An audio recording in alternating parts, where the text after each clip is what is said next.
Vienna Declaration and Program of Action adopted at the World Conference on Human Rights held in Vienna, Austria in 1993. Ojukwu said the meeting reflects a shared dedication to strengthening collaboration, deepening accountability, and ensuring that the principles of human dignity, justice, and equality are upheld across all sectors of the society.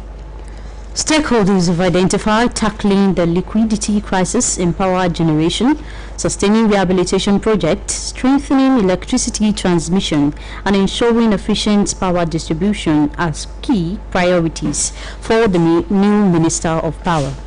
The duo of Chairman, Correspondent Chapel of the Nigeria Union of Journalists, Oyo State Council, Comrade Yinka Adeniro, and the Vice President, Instrumentation, Control and Automation of the Nigerian Institute of Electrical and Electronic Engineers, Jimo Salami, stated this while discussing the topic Power Sector Challenges ahead of the new minister on the BCS Current Affairs Breakfast Program, AM 120.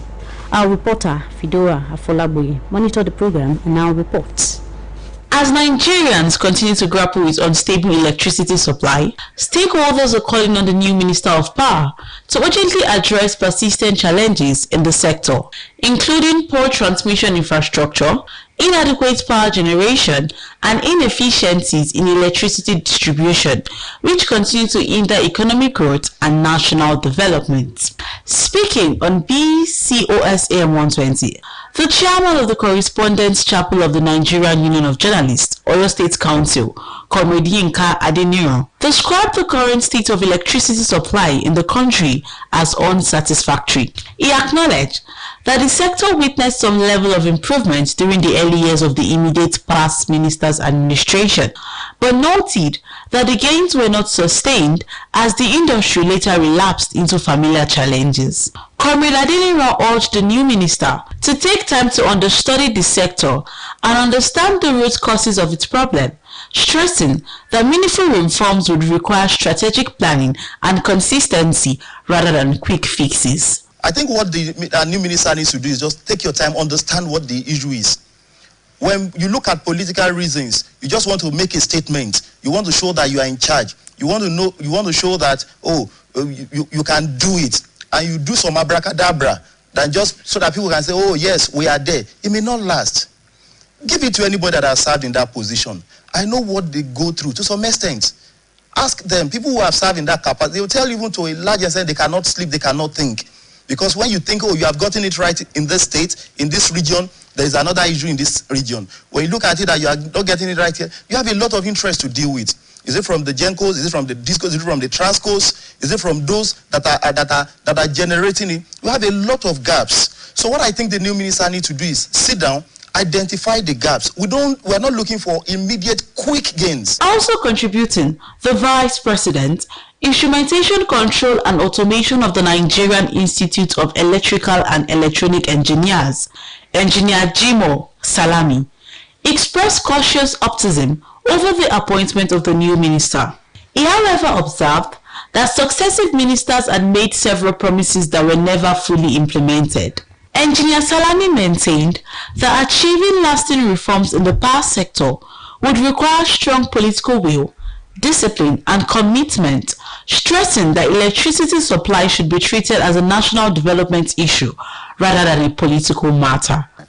What I'm by generational issue is that we've not been able, or successfully, efforts have been made, there's no doubt about it, but we've not been able to get it right completely. It is a system that we have to plan for. It is a system that deals with population. It is a system that deals with forecast. It is a system that deals with a continual development, which we have to review and know what to do next. The guest also appealed to Nigerians to support efforts at improving the power sector by complying with electricity regulations, avoiding illegal connections, and refraining from bribing power officials. Fidora Afolaboye, BCOS News. This broadcast of Newscope comes to you from the Broadcasting Corporation of Oluyole State, Ibadan. The Oyo State Governor, Engineer Seyi Makinde, has stated that his administration is not guided by party affiliation in identifying a worthy successor, but rather by the capacity and competence needed to move the state forward. Governor Makinde made this known during the 2026 Oyo State International Tourism Summit 2026, where he stressed the importance of continuity, strong institutional frameworks, and long-term planning in achieving sustainable tourism development in the state. Details are presented by Governor's Office correspondent Oluyole Sulaiman. The Oyo State Governor, Engineer Seyi Makinde, hosted traditional custodians, tourists, and key stakeholders in the tourism sector at a renowned event hall in Ibadan during the 2026 Oyo International Tourism Summit. In his address, Governor Makinde noted that private sector investment can only thrive in an environment where policies and projects are protected beyond tenure of a single administration. According to him, many development initiatives in Nigeria fail because successive governments often abandon or dismantle projects started by their predecessors. Certainly continuity, which is what we are pushing for Oyo State. The future administrations will not need to begin again. They will be able to build on what exists because the foundation has been properly laid. And this is what we mean when we say from groundwork to governance. We have moved beyond identifying opportunities. We're now building systems that will sustain them. The governor maintained that the state is not merely initiating projects, but institutionalizing framework that align agencies, guide decision-making, and ensure continuity. In his remarks, a former governor of Ekiti State, Dr. Kayode Fayemi, who lauded various developmental strides of Governor Seyi Makinde, also commended the Oyo State government's 25-year tourism master plan. He charged the states to strengthen concession arrangements and institutional framework that will protect tourism investments from political changes. Domestic tourism and international tourism cannot thrive if the sovereign, we are subnationals, the sovereign must also play its part. If there is no synergy between the sovereign and the subnationals, the effective partnership that we require for strengthening tourism is also going to be jeopardized. And we need to encourage the sovereign to play its part in order for the subnationals to unleash the opportunities that are inherent in the various states. Also speaking, the State Commissioner for Tourism and Culture, Dr. Wasiu Olatubosun, and Director General of Oyo State Investment and Public-Private Partnership Agency, Tilewa Folami, said that tourism foundation then laid in the state is designed to ensure consistency, coordination, disciplined execution, and long-term growth. They maintain that Oyo State has established institutional coordination, identified and prioritized by key tourism assets, with structuring development framework and demonstrated early execution through strategic consensus. Historically, tourism has often been approached as activity. Festivals and events are held from time to time. Occasional upgrade of sites by the private sector and isolated interventions by government. But after tourism was identified and adopted as one of the core areas in driving socio-economic development in the state, we knew we had to do things differently. The Director General of Oyo State Mobilization Agency for Socio-Economic Development, Dr. Molonkola Thomas, also explained that when governance is in place, investors gain confidence, government gains alignment, while projects gain continuity. In his remarks, a renowned filmmaker, Kunle Afolayan, commended the state governor, Engineer Seyi Makinde, for creating an enabling environment for tourism in the state, which he admitted that his film village has benefited immensely. Earlier in our opening address, The Secretary Organizing Committee, Abigail Anaba, who noted that government alone cannot build a tourism economy, said its responsibility is to create clarity of direction, structure, and opportunity. Oluyole Sulaiman, BCS News. A former governor of Ekiti State and chieftain of All Progressives Congress (APC), Dr. Kayode Fayemi, has commended Governor Seyi Makinde for what he described as visible infrastructural and developmental transformation across Oyo State. Dr. Fayemi gave the commendation while speaking at the 2026 Oyo State International Tourism Summit held in Ibadan, where he praised Governor Makinde's approach to governance and long-term development planning. According to the former Ekiti governor, Governor Makinde's administration had distinguished itself by building enduring systems and institutions rather than focusing solely on projects and physical infrastructure. Fayemi, who acknowledged belonging to the opposition All Progressives Congress (APC), said objective observers would agree that Oyo State had witnessed remarkable improvement in infrastructure and environmental outlook over the last 7 years.